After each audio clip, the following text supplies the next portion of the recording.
बिस्मिल्लाहिर्रहमानिर्रहीम। अस्सलाम वालेकुम दोस्तों, इस ऑडियो लॉग में हम थोड़ा सा पाकिस्तान के फ्यूचर सिनेरियो को प्रिडिक्ट करने की कोशिश करेंगे कि पाकिस्तान में आगे क्या होने वाला है और एस्टेब्लिशमेंट कहां पर खड़ी है, जुडिशरी कहां पर खड़ी है, पीडीएम कहां पर खड़ी है, इमरान खान की पोजीशन क्या है। ये तमाम तर चीजें हम इस ऑडियो लॉग के अंदर एनालाइज करने की कोशिश करेंगे। सो आइए शुरू करते हैं। सबसे पहली चीज जो मेरी एनालिसिस होती है ना, वो किस बुनियादों के ऊपर होती है वो मैं थोड़ा सा डिटेल में बता देता हूँ। आपको कभी भी कोई भी मतलब है ना डिसीजन मेकिंग करनी होती है जंग के दौरान, तो उसमें 3 लेवल्स होते हैं। एक टेक्टिकल लेवल होती है, उस लेवल के ऊपर डिसीजन मेकिंग होती है। दूसरी ऑपरेशनल लेवल होती है। तीसरी strategic level of decision making होती है। सो जो मेरी डिसीजन मेकिंग होती है ना, वो strategic level of decision making से होती है और मेरी एनालिसिस भी स्ट्रेटेजिक लेवल ऑफ एनालिसिस होती है। मैं ऑपरेशनल लेवल की एनालिसिस भी नहीं करता, ना ही मैं टेक्टिकल लेवल की एनालिसिस करता हूं। मैं ये तीनों लेवल आपको थोड़ा सा समझा देता हूं। टेक्टिकल लेवल उसे कहते हैं कि जो ऑन ग्राउंड फौजी लड़ रहे होते हैं, कंपनी के लेवल के ऊपर, बटालियन के लेवल के ऊपर, कर्नल की कमांड के नीचे से जो वहां पर लड़ाई झगड़ा वगैरह चल रहा होता है। सो इसको हम कहते हैं टेक्टिकल लेवल ऑफ वॉर, जहां पर सिपाही, कंपनी, मेजर, सोल्जर वगैरह जो मैनेज कर रहे होते हैं वहां की सिचुएशन, इसे टेक्टिकल लेवल कहते हैं। ऑपरेशनल लेवल उसे कहते हैं जहां पर लॉजिस्टिक्स ढूंढे जाते हैं, इंफॉर्मेशन थोड़ी बहुत कलेक्ट की जाती है, रिसोर्सेज एलोकेट किए जाते हैं, ट्रूप्स को ऑर्गेनाइज किया जाता है, फॉर्मेशंस मेंटेन की जाती है, हेल्थ सप्लाईज, मेडिकल सप्लाईज वगैरह सारी की सारी मेंटेन की जाती है, सप्लाईज कैसे मेंटेन होगी, ये वाला सारा का सारा काम चल रहा होता है। इसे हम कहते हैं ऑपरेशनल लेवल ऑफ वॉर और इसके ऊपर होती है ऑपरेशनल एनालिसिस। ये यहाँ पर अक्सर तौर पर मेजर जनरल और ब्रिगेडियर जनरल के लेवल के लोग करते रहते हैं। तीसरा आता है सबसे बड़ा लेवल, जिसे हम कहते हैं स्ट्रेटेजिक लेवल ऑफ वॉर। ये वो लेवल होता है जो आपके पॉलिसी मेकर्स के ऊपर होता है कि किसके साथ अलायंस बनाना है, किसके साथ अलायंस नहीं बनाना, कहां पर लड़ाई करनी है, कहां पर लड़ाई नहीं करनी है, लड़ाई को कितनी देर तक खींचना है, लड़ाई को कब रिट्रैक्ट करना है। इसे कहते हैं स्ट्रेटेजिक लेवल ऑफ वॉर। और ये तमाम तर डिसीजंस आपके डिसीजन मेकर टॉप ब्रॉस करती है, यानी आपकी पॉलिटिकल लीडरशिप करती है। इसमें मिलिट्री वगैरह का कुछ भी नहीं होता। एक अच्छे डेमोक्रेटिक मुल्क के अंदर जो तमाम तर स्ट्रेटेजिक लेवल ऑफ डिसीजन होते हैं वो आपकी पॉलिटिकल लीडरशिप करती है, इन कंसल्टेशन विद पार्लियामेंट करती है। बाकी आपकी मिलिट्री लीडरशिप का सिर्फ और सिर्फ ऑपरेशनल लेवल के ऊपर और टेक्टिकल लेवल के ऊपर काम होता है। स्ट्रेटेजिक लेवल में वो कभी भी नहीं आते। सो यहाँ पर जो भी मेरी एनालिसिस होती है वो स्ट्रेटेजिक लेवल ऑफ वॉर के ऊपर होती है, मतलब एक ब्रॉड पॉलिसी के ऊपर होती है। मैं यहाँ पर टेक्टिकल मैन्यूअर्स वगैरह नहीं जज करता। फॉर एग्जाम्पल, पीटीआई के इतने बंदे पीटीआई को छोड़कर चले गए, पीटीआई में ये नए बंदे आ रहे हैं, पीटीआई को वो छोड़कर जा रहा है, पीटीआई के खिलाफ मीडिया के ऊपर नैरेटिव क्या बन रहा है, पीटीआई के खिलाफ कोर्ट में कौन से केसेस है, ये सारी की सारी टेक्टिकल लेवल और ऑपरेशनल लेवल की चीजें होती है। ये छोटी छोटी चीजें होती हैं। मेरी जितनी भी एनालिसिस होती है वो स्ट्रेटेजिक लेवल के ऊपर होती है कि ब्रॉड पॉलिसी क्या होनी चाहिए, कहां पर पीटीआई लैग कर रही है, जहां पर पीटीआई को रिइंफोर्स करना चाहिए, कहां पर पीटीआई स्ट्रांग है, और ये पूरा का पूरा सिस्टम कैसे पीटीआई को स्ट्रेटेजिक लेवल के तौर के ऊपर काउंटर कर रहा है। सो मेरी तमाम तरह एनालिसिस उस हिसाब से होती है, क्योंकि जब आपकी स्ट्रेटेजिक लेवल के ऊपर पॉलिसीज ठीक होती हैं तो फिर आपको 2 ही फैक्टर मैनेज करने होते हैं, ऑपरेशनल लेवल और टेक्टिकल लेवल। टेक्निकल लेवल की चीजें आप ऑपरेशनल लेवल के ऊपर बैठकर आराम से हल कर सकते हैं। अब यहाँ पर पीटीआई के खिलाफ कौन सी गेम बनाई जा रही है, यहाँ पर मैं थोड़ा सा आपको मिलिट्री का वर्जन बता दूं। पाकिस्तान मिलिट्री टोटली अगेंस्ट है। होंगे कुछ अच्छे ऑफिसर्स होंगे,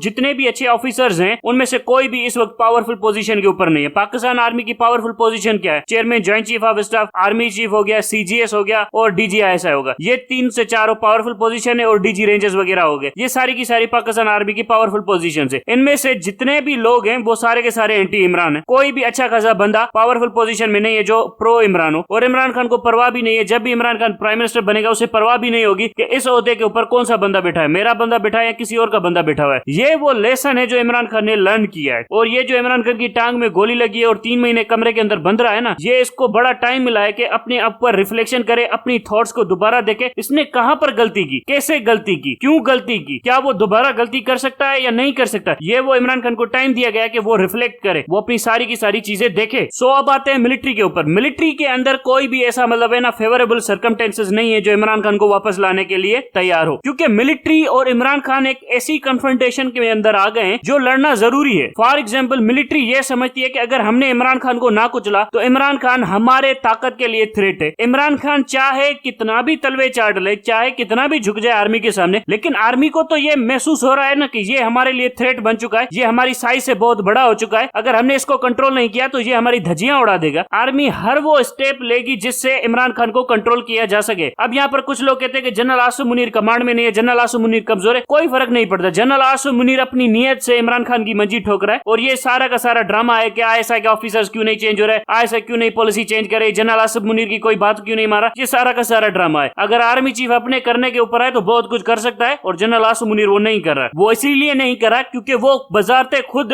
इमरान खान से नफरत करता है और इसीलिए इसीलिए इमरान खान को अल्टीमेटली जनरल आसिम मुनीर को सेक करना पड़ेगा जब वो इमरान खान वजीर आजम बनेगा, क्योंकि जनरल आसिम मुनीर और इमरान खान का कॉम्बिनेशन कभी चलेगा ही नहीं। इमरान खान जो भी पॉलिसी बनाएगा जनरल आसिम मुनीर उसे ओवरथ्रो करने की कोशिश करेगा, या मिलिट्री के अंदर से ऐसे लोगों को प्रमोट करेगा जो इमरान खान की पॉलिसी को ओवरथ्रो करे। इसी तरह से जुडिशरी के अंदर भी आपकी वही लोग बैठे हुए हैं जो इमरान खान की पॉलिसी को ओवरथ्रो करने की कोशिश करेंगे। सो यहाँ पर हमें जो मसला नजर आ रहा है कि प्राइम मिनिस्टर की ऑफिस बहुत कमजोर है। हमें पाकिस्तान के अंदर एक ऐसी रवायत डालनी है जिससे हमें प्राइम मिनिस्टर की ऑफिस को, पार्लियामेंट ऑफ पाकिस्तान को बहुत ज्यादा ताकतवर करना है। इन लुच्चे लपाटों से तो ज्यादा ताकतवर करना है जुडिशरी ऑफ पाकिस्तान और आर्मी ऑफ पाकिस्तान, क्योंकि जुडिशरी ऑफ पाकिस्तान और आर्मी ऑफ पाकिस्तान इन लोगों ने मिलकर तो पाकिस्तान की मंजी ठोकी हुई है। तारीख भरी पड़ी है इन दोनों की कनाइवेंट्स की, इन दोनों की आपस में मिलकर साजिशें करने से तारीख भरी पड़ी है पाकिस्तान की। तो यहाँ पर जो लोग भी क्रेडिट दे रहे हैं कि जनरल आसिम मुनीर अच्छा काम कर रहा है, वो कर रहा है, कुछ भी नहीं करा, वो ड्रामा कर रहा है। वो इस गवर्नमेंट के लिए भीख मांगने जा सकता है लेकिन इस गवर्नमेंट को प्रेशर डालकर इलेक्शन नहीं करवा सकता। मतलब गवर्नमेंट के कहने के ऊपर जाकर भीख मांग सकता है सऊदी अरब से, लेकिन यहाँ पर इलेक्शन नहीं करवा सकता। ये भी तो सोचने की बात है ना कि कितनी वफादारी है जनरल आसिम मुनीर दिखा रहे। लोग यहाँ पर कह रहे हैं जनरल आसिम मुनीर ये कह रहा है, वो कह रहा है। जो कह रहा है वो अलग बात है, जो कर रहा है वो तो देखो कि वो कर क्या रहा है। मैंने यहाँ पर पहले भी बता दिया था कि दो चीजें इमरान खान को अरेस्ट करने से इनको रोक रही है। एक इमरान खान की पॉपुलैरिटी होगी, दूसरी इनको इंटरनेशनल सपोर्ट वगैरह नहीं मिल रही है, तीसरी चीज ये होगी कि पाकिस्तान की मईशत इतनी तबाह हो चुकी है कि पाकिस्तान की मईशत चलने का नाम नहीं ले रही है। सो ये 3-4 चीजें अगर इनके कंट्रोल में आ गई और पाकिस्तान के अंदर टेररिज्म वगैरह इनके कंट्रोल के अंदर आ गया तो ये ब्रूट फोर्स यूज करके इमरान खान को भी अरेस्ट कर लेंगे और कुछ नहीं कर सकते ये लोग। इससे ये साबित होता है कि पाकिस्तान के अंदर जुडिशरी इनकॉम्पिटेंट हो चुकी है। मीडिया तो पहले से बिका हुआ था, हम सबको पता था, अब तो मीडिया खुलकर नंगा हो चुका है हमारे सामने। इसी तरह से हमारी मिलिट्री जो पहले से इनकॉम्पिटेंट थी, पूरी पाकिस्तान के अंदर सबसे ज्यादा इनकॉम्पिटेंट इंस्टीट्यूशन था तो वो हमारी आर्मी थी। ये हमारे सामने खुलकर सामने आ गया कि हमारी आर्मी कितनी इनकॉम्पिटेंट इंस्टीट्यूशन है। जिन्होंने 20 साल लगाए हैं, अच्छा खासा रिसोर्सेज मिला है, पूरी दुनिया ने इनको सपोर्ट किया है, पाकिस्तान की पूरी टेरिटरी थी, फिर भी वहां पर वॉर ऑन टेरर में जीत नहीं सके। आज भी दहशतगर्द घूमते फिर रहे हैं पाकिस्तान के अंदर। तो फिर ये कौन सी कॉम्पिटेंसी हुई? हमें ये कहते थे कि हम तो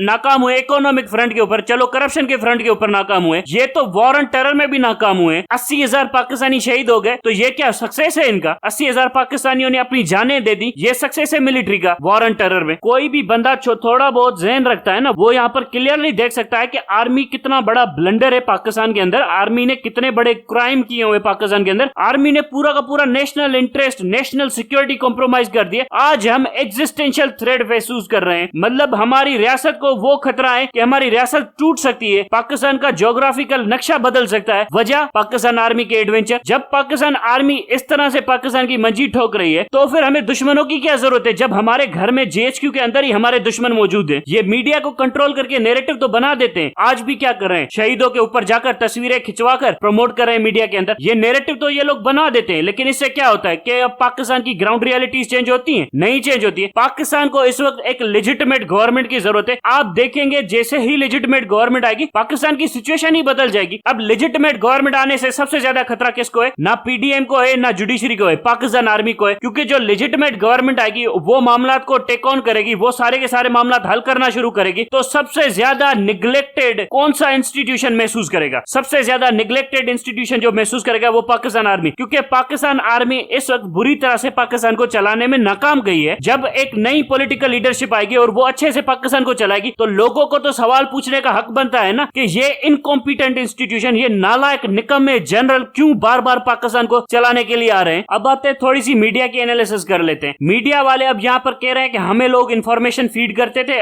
इसीलिए हम प्रोपेगेंडा कर लेते थे मीडिया के ऊपर। ये लोग चाहे कुछ भी कर ले, मिनिस्टर ऑफ प्रोपेगेंडा था थर्ड राइख के अंदर गोबिल, उसको पकड़कर सजा देने की बात भी इसीलिए की जाती थी कि उसने प्रोपेगेंडा क्यों किया। सो अगर पाकिस्तान में जेन्युइन डेमोक्रेसी चाहिए, जेन्युइन हमें एक free and fair transparent system चाहिए, तो हमें 3-4 लोगों की सफाई करनी पड़ेगी। उनमें से सबसे बड़ा इंपोर्टेंट सेक्टर है मीडिया के वो लोग जो प्रोपेगेंडा करते हैं और खुद को छुपाने की कोशिश करते हैं कि हम लोग जर्नलिस्ट हैं, जिन्होंने जर्नलिज्म तो कुछ किया ही नहीं है, जिन्होंने एक्चुअली में पाकिस्तान के अंदर प्रोपेगेंडा किया है। पूरी मीडिया मशीनरी प्रोपेगेंडा टूल बनी हुई है एस्टेब्लिशमेंट का। पाकिस्तान के अंदर प्रोपेगेंडा करना है, हामिद मीर लीड कर रहा है, गरीदा फारूकी जैसे लोग, मंसूर खान जैसे लोग, सलीम साहफी जैसे लोग, ये लोग क्या कर रहे हैं? मीडिया के ऊपर प्रोपेगेंडा। और क्या कर रहे हैं ये लोग? जिन लोगों ने पाकिस्तान के अंदर ह्यूमन राइट्स वायलेशन को कंडोन किया, ओवरलुक किया, कंडेम तो दूर करने की बात ओवरलुक किया कि होते हैं तो हो जाएं, ये लोग चुप हो जाएंगे। जिन लोगों ने डिक्टेटरशिप को पाकिस्तान के अंदर सपोर्ट किया, जिन लोगों ने टेररिज्म को प्रमोट किया पाकिस्तान के अंदर, जिन लोगों ने पाकिस्तान की डेमोक्रेसी को कॉम्प्रोमाइज किया, ह्यूमन राइट्स राइट्स वायलेशन को सपोर्ट किया पाकिस्तान के अंदर। अब इन लोगों को ये लगता है कि ये लोग बच जाएंगे क्योंकि ये लोग सहाफी हैं। हामिद मीर खुलकर क्या बोलता है कि मैं सहाफी हूँ, मेरा काम है बस इंफॉर्मेशन देना। तुमने सहावत थोड़ी की, तुमने तो प्रोपेगेंडा किया है। अगर पाकिस्तान के अंदर जेन्युइन कानून है तो इन लोगों के ऊपर तो डंडा पड़ना चाहिए ना। और यहाँ पर जुडिशरी किस मुंह से छुपकर बैठी हुई है। यहाँ पर एक्स प्राइम मिनिस्टर के ऊपर गोलियां चल रही हैं, यहाँ पर ह्यूमन राइट्स वायलेशंस हुए हैं, यहाँ पर कॉन्स्टिट्यूशनल क्राइसिस पैदा हो चुका है, फिर भी जुडिशरी चुप करके बैठी हुई है। जब सिस्टम ने इतने बड़े लेवल के ऊपर तमाशा किया है तो सिस्टम की भी तो सफाई उस बड़े लेवल के ऊपर होनी चाहिए ना। जैसे इमरान खान आएगा ना, फिर इस सिस्टम की चीखें देखिएगा। इमरान खान को भी कॉन्स्टिट्यूशन के अंदर जितना भी जुडिशरी का पावर है जीरो, जितना भी आपकी आर्मी का पावर है जीरो, फाइनेंस जीरो, मीडिया के ऊपर टैक्सेस 100% और कॉन्फिस्केशन ऑफ प्रॉपर्टी का पूरा कानून पास कर देना चाहिए। जितने भी सहाफी हैं उनकी सारी की सारी प्रॉपर्टीज को हमने जब्त कर लेना है, जितनी भी पाकिस्तान के अंदर मौजूद है। भीख ना मंगवाई जाए ना इन लोगों से, तब तक ये लोग सीधे नहीं होंगे। जनरल आसिम मुनीर, जनरल बाजवा, पूरी फॉर्मेशन कमांड, पूरे ये जो जजेस हैं, पूरे ये जो सहाफी हैं, इनको सड़कों के ऊपर भीख जब तक नहीं मंगवाएंगे ना, तब तक पाकिस्तान तरक्की नहीं करेगा। जिस तरह का प्रोपेगेंडा किया गया है, जिस तरह की साजिश की गई है, सिर्फ इमरान खान के खिलाफ नहीं, पाकिस्तानी रियासत के खिलाफ, ये वो गुनाह अजीम है जो इन लोगों को कभी माफ नहीं करना चाहिए। इन लोगों से पूरे पाकिस्तान के अंदर भीख मंगवानी चाहिए, इन लोगों की प्रॉपर्टी सब कुछ जब्त कर लेना चाहिए रियासत पाकिस्तान को। अगर ये काम जो इस वक्त पाकिस्तान के अंदर हुआ है, ये कहीं जर्मनी के अंदर, कहीं यूरोप के अंदर हुआ होता तो वहां के लोगों ने ये काम कर देना था इन लोगों के साथ। सो पाकिस्तान को भी ये काम करने के लिए तैयार रहना चाहिए। और ये काम फ्रंट से लीड कौन कर सकता है? ये पीटीआई को करना पड़ेगा। यहाँ पर पीटीआई समझौतों की तरफ बढ़ रही है, पीटीआई का कोई भी समझौता काम नहीं करेगा। आपको ताकत से ही इन लोगों को कुचलना पड़ेगा और बड़ी बेरहमी से कुचलना पड़ेगा, ताकि ये आने वाली नस्लों के लिए सबक हो जाए, ताकि ये कभी भी मीडिया हमारे खिलाफ प्रोपेगेंडा ना कर सके, ये जुडिशरी, ये जजेस कभी भी प्रोपेगेंडा या कोई साजिश ना कर सके आने वाली इलेक्टेड गवर्नमेंट के खिलाफ। अब तक के लिए इतना ही। Thank you very much.